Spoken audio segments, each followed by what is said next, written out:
Əsl müəllif mətnin çölündəki, əsl oxucu mətnin içindəkidir.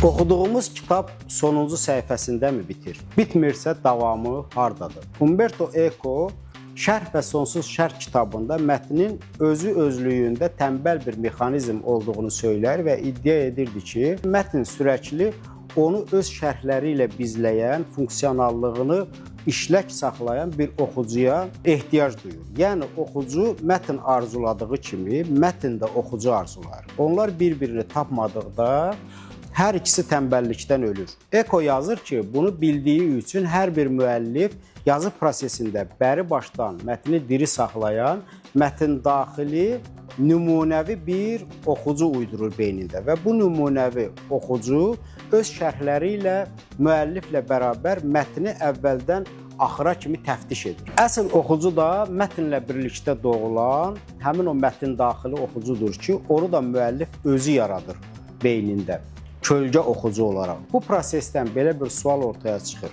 Məna mətnin vermək istədiyidir, yoxsa oxucunun almaq istədiyi? Eko bu suala cavab vermək üçün mətnə 3 niyyətin göz dikdiyini söyləyir. Birincisi müəllifin niyyəti, ikincisi oxucunun niyyəti və üçüncüsü mətnin öz niyyəti. Müəllifin niyyətini müəyyən etmək çox çətindir və çox vaxt mətnin şərhi ilə əlaqəsi olmur. Mətni öz məqsədlərinə uyğunlaşdıran oxucu niyyəti son həll olmadığı üçün geriyə mətnin öz niyyəti qalır. Umberto Eco'nun fikrincə mətnin niyyəti nümunəvi oxucu yaratmaqdır. Özünün nümunəvi oxucusunu yarada bilməyən mətnlər gec-tez unudulur. Mətni ölümsüz edən də özünün yaratdığı, öz içindən çıxardığı nümunəvi oxucudur. İngilis yazar Edward Forster roman sənəti kitabında yazır ki, roman dediyimiz şey formasız bir torpaq parçasıdır. Onun üzərində dırmaşmaq üçün, məsələn, İlham pərilərinin yaşadığı Parnas və ya Helikon, hətta Piska kimi dağlar yoxdur.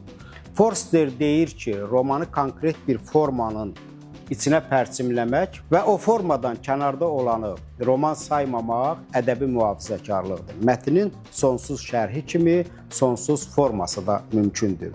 Yetər ki, sənətə lazım olanı kəşf edə bilsin. Bu kəşf özünün yeni oxucu nəslini də yaradır. Eco'nun sözlərindən belə çıxır ki, əsl oxucu mətnə kənardan gələn oxucu deyil, mətnlə birgə ortaya çıxan oxucudur. Mətnlə doğulan və özünün sonsuz şərhləri ilə mətni bir daha ölməyə qoymayan oxucu.